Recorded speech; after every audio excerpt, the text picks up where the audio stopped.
এদিক থেকে এদিক থেকে ধরেন। কে ভাই আপনি? আমি আতিকুল ইসলাম, বাসা সিরাজগঞ্জ। কোত্থেকে আসছেন? সিরাজগঞ্জ থেকে আসছি। কিভাবে আসছেন? আমি সহজে ফ্লাইটে কক্সবাজার বাৎসরিক ট্যুর অ্যাচিভ করে এরপর আসছি। Number 1 affiliate platform. জি, এটা সহজে। সহজ অ্যাফিলিয়েট। মাথা ঠিক আছে আপনার?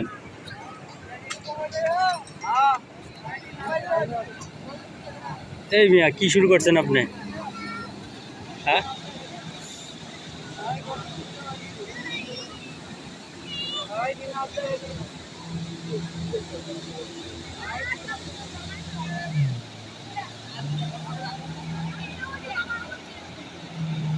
এখানে সূর্য যখন মানে ইয়া হয় ওই টাইমে ভালো একটা ভিউ আসে।